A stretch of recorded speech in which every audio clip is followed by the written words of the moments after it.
Hello everyone, welcome back to Let's Learn with me.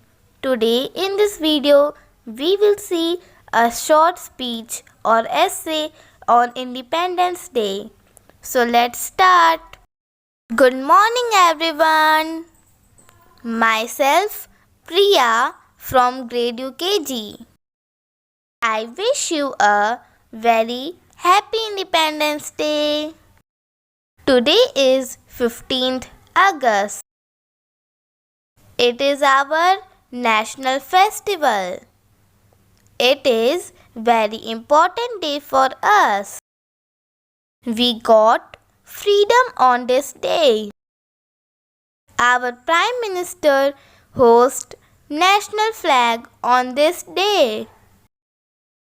Everybody sings the national anthem. Independence Day teaches us the power of unity.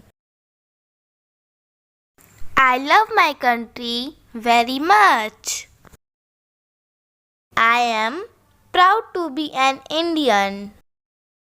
Thank you so much everyone. Please like, share and subscribe.